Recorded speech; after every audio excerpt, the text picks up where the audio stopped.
പ്രിയ സജ്ജനങ്ങളെ, നമസ്കാരം.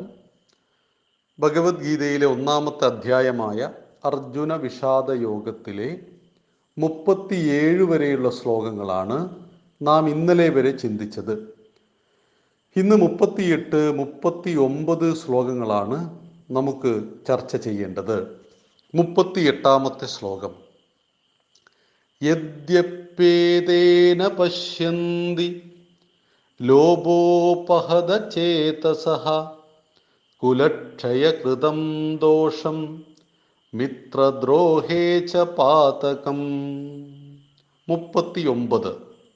കഥം ന ജ്ഞേയമസ്മാഭിഃ പാപാദസ്മാനി വർത്തിതും കുലക്ഷയകൃതം ദോഷം പ്രപശ്യത് ബിർജനാർദ്ദന. അർജുനൻ യുദ്ധത്തിൽ നിന്ന് പിന്തിരിഞ്ഞോടുവാനുള്ള തൻ്റെ ന്യായവാദങ്ങളെ തുടരുകയാണ്. വളരെ വലിയ ഉദാഹരണങ്ങളിലൂടെ തത്വചിന്തകന്മാരുടെ വാക്കുകൾ എന്ന് തോന്നിപ്പിക്കുന്ന രീതിയിൽ അർജുനൻ ഭഗവാനോട് സംസാരിച്ചു കൊണ്ടിരിക്കുകയാണ്. ഈ 2 ശ്ലോകങ്ങളുടെ അർത്ഥം എന്താണ്?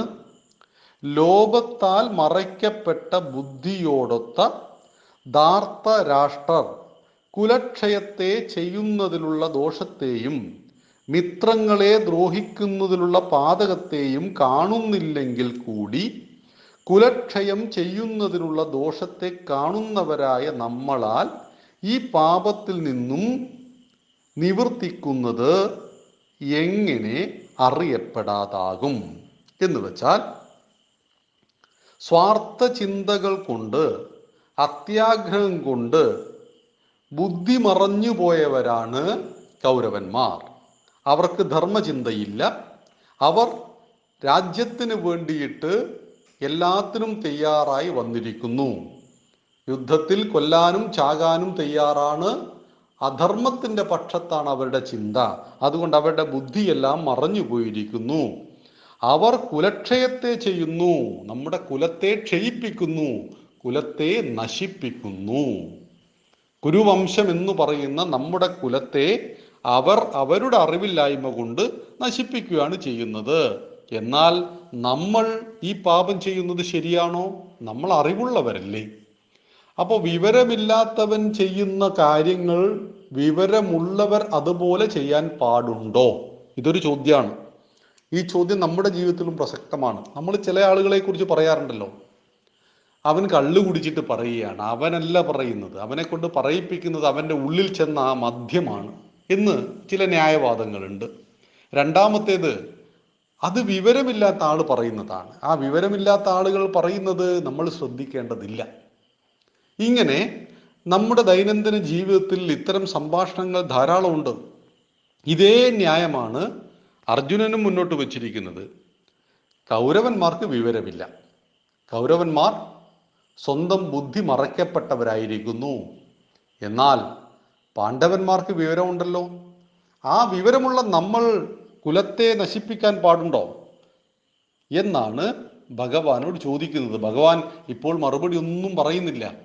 അർജുനൻ എവിടം വരെ പോകുമെന്ന് കാത്തിരിക്കുകയാണ് ഭഗവാൻ ചെയ്യുന്നത്.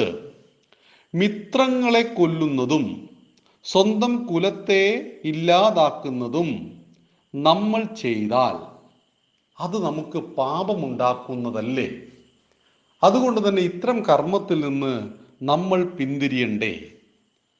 അറിയാതെ ചെയ്തു പോകുന്ന തെറ്റിനേക്കാൾ അറിവുള്ളവർ ചെയ്യുന്ന തെറ്റാണ് പാപകരം എന്നതിനാൽ നമ്മൾ യുദ്ധത്തിനൊരുങ്ങുന്നത് തെറ്റ്. ഇതാണ് അർജുനന്റെ ന്യായം. തെറ്റായ ത്യാഗബുദ്ധിയാണ് ഇവിടെ അർജുനൻ പ്രദർശിപ്പിക്കുന്നത്. അർജുനൻ ത്യാഗിയാവാൻ ശ്രമിക്കുകയാണ്, പക്ഷെ അത് തെറ്റാണ്. എന്തുകൊണ്ടാണ് അർജുനന്റെ ഈ ന്യായവാദം തെറ്റാണ് എന്ന് പറയുന്നത്? നോക്കൂ, 2 രാജ്യങ്ങൾ തമ്മിൽ അല്ലെങ്കിൽ 2 വംശങ്ങൾ തമ്മിൽ യുദ്ധം നടക്കുകയാണ്. ആ യുദ്ധത്തിൻ്റെ കാര്യകാരണങ്ങളൊന്നും തന്നെ യുദ്ധഭൂമിയിൽ ബാധകമല്ല. യുദ്ധത്തെ ഒഴിവാക്കുവാൻ രാജ്യങ്ങൾക്ക് പരമാവധി എന്തെല്ലാം വേണമോ അതെല്ലാം ചെയ്യാമായിരുന്നു. ഇന്ത്യയും പാകിസ്ഥാനും തമ്മിൽ 2 പ്രാവശ്യം യുദ്ധം ഉണ്ടായിട്ടുണ്ട്. ഇന്ത്യയും ചൈനയും തമ്മിൽ ഒരു പ്രാവശ്യം യുദ്ധം ഉണ്ടായിട്ടുണ്ട്. കാർഗിൽ യുദ്ധമടക്കം നോക്കുമ്പോൾ 3 പ്രാവശ്യം നമ്മളും പാകിസ്ഥാനും തമ്മിൽ യുദ്ധം ഉണ്ടായിട്ടുണ്ട്. അപ്പൊ ഈ യുദ്ധം 2 രാജ്യങ്ങൾ തമ്മിൽ ഉണ്ടാകുമ്പോൾ യുദ്ധം തുടങ്ങുന്നതിൻ്റെ തൊട്ട് നിമിഷം മുമ്പ് വരെ ആ യുദ്ധത്തെ നിർത്തിക്കുവാൻ ആവശ്യമായ കാര്യങ്ങൾ ചർച്ചയും എല്ലാം രാജ്യങ്ങൾക്ക് തമ്മിൽ നടത്താം, ഐക്യരാഷ്ട്ര സഭയ്ക്ക് ഇടപെടാം, എല്ലാം ചെയ്യാം. പക്ഷെ യുദ്ധം തുടങ്ങിക്കഴിഞ്ഞാൽ പിന്നീട് അവിടെ ന്യായവാദങ്ങൾക്ക് യാതൊരു പ്രസക്തിയുമില്ല. ഇവിടെ അർജുനൻ പറയുന്നത് ഇതാണ്: യുദ്ധം തുടങ്ങിയിട്ടില്ല, യുദ്ധത്തിന് തയ്യാറായിട്ട് നമ്മൾ രണാങ്കണത്തിൽ എത്തിയിട്ടേയുള്ളൂ, നമ്മൾ ആർക്ക് നേരെയും അങ്ങോട്ടും ഇങ്ങോട്ടും അമ്പയച്ച് തുടങ്ങിയിട്ടില്ല, ആയുധം പ്രയോഗിച്ച് തുടങ്ങിയിട്ടില്ല. അപ്പൊ ഈ നിമിഷവും നമ്മൾ പിന്തിരിഞ്ഞാൽ അതെങ്ങനെയാണ് തെറ്റാകുന്നത്? കാരണം യുദ്ധത്തിലുള്ള പാപങ്ങളും മരണങ്ങളും ഒന്നും സംഭവിച്ചു തുടങ്ങാത്തതിനു മുമ്പ് നമുക്ക് ഈ കാര്യം ബോധ്യപ്പെട്ടു നമ്മൾ പിന്തിരിഞ്ഞോടിയാൽ അല്ലെങ്കിൽ പിന്തിരിഞ്ഞു പോയാൽ അത് തെറ്റാണോ? തെറ്റാണ്. എന്തുകൊണ്ടാണ്? അർജുനന്റെ മാനസിക ഭാവം സ്വജനങ്ങളെ കൊന്നുകൊണ്ടുള്ള ഈ രാജ്യം 3 രാജ്യങ്ങൾ കിട്ടിയാൽ പോലും എനിക്ക് വേണ്ട എന്ന് അർജുനൻ പ്രഖ്യാപിച്ചു. ഈ ഭാവമാണോ യുദ്ധത്തിൽ ഉള്ള പാണ്ഡവന്മാരുടെ മൊത്തത്തിലുള്ള ഭാവം? 1000 സൈനികന്മാർ ഒരു ഭാഗത്തുണ്ട്, അതിൽ 1-2 ആളുകൾ അഹിംസ സംസാരിച്ചാൽ, 1-2 ആളുകൾ യുദ്ധം ഒഴിവാക്കണമെന്ന് പറഞ്ഞാൽ ബാക്കി വരുന്ന 998 ആളുകളുടെയും അഭിപ്രായമായിരിക്കുമോ അത്? അല്ല. തീർച്ചയായിട്ടും യുദ്ധത്തിന് വന്നവർ അവരുടെ ശംഖെല്ലാം മുഴക്കി, പെരുമ്പറകൾ മുഴക്കി യുദ്ധത്തിന് സജ്ജമായി നിൽക്കുമ്പോൾ അവരോട് അർജുനൻ പറയുകയാണ്, മുന്നിൽ കിടക്കുന്ന ആളുകളെ നോക്കൂ, എല്ലാം ബന്ധുജനങ്ങളാണ്, യുദ്ധത്തിന് ഞാനില്ല എന്ന് അർജുനൻ പാണ്ഡവന്മാരോട് ന്യായം പറഞ്ഞാൽ, പ്രത്യേകിച്ച് ഭീമനോടായിരുന്നു ഈ ന്യായം പറയുന്നതെങ്കിൽ എന്തായിരിക്കും ഭീമന്റെ മറുപടി? യുദ്ധത്തിന് വരുന്നതിന് മുമ്പ് അർജുന, നിനക്കറിയാമായിരുന്നില്ലേ നമ്മുടെ ശത്രുക്കളായിട്ട് മുന്നിൽ നിൽക്കുന്നവർ ഇവരൊക്കെ ആയിരിക്കുമെന്ന് നിനക്കറിയാമായിരുന്നില്ലേ? തീർച്ചയായിട്ടും അർജുനന് മറുപടിയുണ്ടോ? ഇവിടെ അർജുനൻ അനാവശ്യമായ ത്യാഗബുദ്ധി കാണിക്കുകയും ആ ത്യാഗബുദ്ധിയെ ന്യായീകരിച്ചുകൊണ്ട് നല്ല തത്വചിന്താപരമായ പ്രസംഗങ്ങൾ നടത്തുകയുമാണ് ചെയ്യുന്നത്.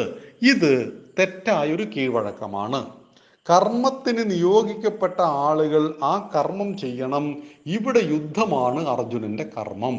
ആ കർമ്മത്തിൽ നിന്നും പിന്തിരിഞ്ഞോടുവാൻ യുദ്ധത്തിന്റെ പൊതുനീതിയിൽ അർജുനന് യാതൊരു അധികാരവും അവകാശവും ഇല്ല.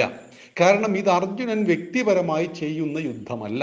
അർജുനന്റെ ഭാഗത്ത് 7 അക്ഷൗണിപ്പടകൾ, ഏകദേശം 7.5 ലക്ഷത്തോളം ആളുകൾ, മനുഷ്യന്മാരായിട്ട് കുതിരകളും കാലാൽപ്പടകളുമെല്ലാം, കുതിരകളും ആനകളുടെ പടയും രഥവും എല്ലാം അഡീഷണൽ ആയിട്ടുമുണ്ട്. അങ്ങനെ അർജുനന്റെ ഭാഗത്ത് ഏകദേശം 7.5 ലക്ഷത്തോളം മനുഷ്യന്മാർ അണിനിരന്നിരിക്കുന്നു.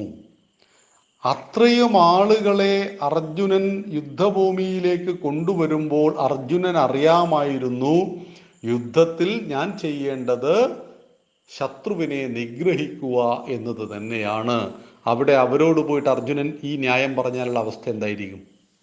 യുദ്ധം നമ്മൾ ചെയ്യുന്നില്ല എന്ന് യുദ്ധത്തിന് വന്ന ഈ 7.5 ലക്ഷം ആളുകളോട്, അർജുനന്റെ പക്ഷത്തുള്ള ആളുകളോട് പറഞ്ഞാലുള്ള ന്യായം എന്തായിരിക്കും? ആർക്കും അംഗീകരിക്കാൻ സാധ്യമല്ല. ഒരു വ്യക്തി എന്ന നിലയിൽ ഈ ന്യായങ്ങൾക്കെല്ലാം പ്രസക്തിയുണ്ട്. തീർച്ചയായിട്ടും കൊലപാതകത്തെ ഒഴിവാക്കണം, നമുക്ക് രാജ്യത്തിൻ്റെ ആവശ്യമില്ല. ഒരു വ്യക്തി എന്ന നിലയിൽ ഇതെല്ലാം പറയാം. പക്ഷേ ഒരു രാഷ്ട്രത്തിൻ്റെ പൊതു താല്പര്യം വ്യക്തിയുടെ താല്പര്യങ്ങൾക്ക് മേലെയാണ് എന്നറിയുക. ഇത് രാമൻ നമ്മളെ പഠിപ്പിക്കുന്നുണ്ട്. രാമായണത്തിൽ ഭാര്യയും രാജാവും തമ്മിലൊരു സംഘർഷം നടന്നു. ഭാര്യയെ വേണമോ, ഭർത്താവ് എന്ന് പറയുന്ന രാമൻ ഒരു മാനസിക സംഘർഷത്തിലായി. തൻ്റെ ഭാര്യയെ വേണമോ, രാജ്യത്തെ വേണമോ? ഇവിടെ ഒന്നാമത്തെ ധർമ്മം ഏതായിരുന്നു രാമൻ്റെ? രാജാവാവുക എന്നുള്ളതായിരുന്നു. രണ്ടാമത് ഭർത്താവണം. ഒരു അധ്യാപകൻ ക്ലാസ് മുറിയിൽ പഠിപ്പിക്കുന്നു, 50 കുട്ടികളുണ്ട്, അതിലൊരു കുട്ടി അധ്യാപകന്റെ മകനാണ് എങ്കിൽ അദ്ദേഹം ക്ലാസ് മുറിയിൽ ഒന്നാമത് അധ്യാപകനാവണം, രണ്ടാമത് അച്ഛനാവണം. ഇതേ അധ്യാപകൻ വീട്ടിൽ തിരിച്ചെത്തി കഴിഞ്ഞാൽ വീട്ടിൽ അദ്ദേഹം ഒന്നാമത് അച്ഛനാവണം, രണ്ടാമത് അധ്യാപകനാവണം. ഓരോ സ്ഥലത്ത് ഓരോരുത്തർക്കും ധർമ്മങ്ങൾ വ്യത്യസ്തമാണ്, കർമ്മങ്ങളും വ്യത്യസ്തമാണ്. യുദ്ധഭൂമിയിൽ അർജുനന്റെ കർമ്മം എന്ന് പറയുന്നത് യുദ്ധം ചെയ്യുക എന്നുള്ളതാണ്. ആ യുദ്ധത്തിൽ ഒരു ന്യായീകരണത്തിനും സ്ഥാനമില്ല എന്നാണ് യുദ്ധത്തിന്റെ നീതി.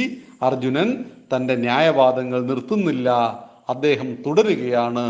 എങ്കിൽ കൂടി അർജുന വിഷാദ യോഗം എന്ന് പറയുന്ന 1-ാമത്തെ അധ്യായം അത്ര പ്രസക്തമല്ല ഭഗവത്ഗീതയിൽ നോക്കുമ്പോൾ. ഇതിൻ്റെ മറുപടി 2-ാമത്തെ അധ്യായം മുതൽ ഭഗവാൻ തുടങ്ങുകയാണ്. അവിടുന്ന് മുതലാണ് അർജുനന്റെ വിഷാദം, ആ വിഷാദത്തിൻ്റെ കാരണങ്ങൾ, അതിൻ്റെ ന്യായീകരണങ്ങൾ, അതിൻ്റെ പ്രസംഗങ്ങൾ എല്ലാമാണ് 1-ാമത്തെ അധ്യായമെങ്കിൽ 2-ാമത്തെ അധ്യായത്തിൽ ഓരോ വാദങ്ങളെയും ഉള്ളി പൊളിച്ചെടുക്കുന്നത് പോലെ. ഉള്ളി പൊളിച്ചാലുള്ള പ്രത്യേകത എന്താണ്? പൊളിച്ച് പൊളിച്ച് പൊളിച്ച് വന്നാൽ ഒന്നും ബാക്കി ഉണ്ടാവില്ല. അവസാനം ഉള്ളിക്കുള്ളിൽ എന്തെങ്കിലും ഒന്ന് കിട്ടുമെന്ന് കരുതി നമ്മൾ പൊളിച്ചു നോക്കിയാലുള്ള വാദം പോലെയാണ് അർജുനന്റെ വാദവും. ഒന്നും ഒരു അകക്കാമ്പും ഉണ്ടായിരുന്നില്ല. അങ്ങനെയാണ് 2-ാം അധ്യായം മുതൽ ഭഗവത്ഗീത ആരംഭിക്കുന്നത്. എന്നാൽ 1-ാം അധ്യായത്തിൽ അർജുനൻ കർമ്മത്തിൽ നിന്നും പിന്തിരിഞ്ഞോടുവാനുള്ള തൻ്റെ ന്യായങ്ങളെ വിശദീകരിക്കുകയാണ്. നമുക്ക് 40 മുതലുള്ള ശ്ലോകങ്ങൾ നാളെ ചിന്തിക്കാം. നന്ദി, നമസ്കാരം. വന്ദേ മാതരം.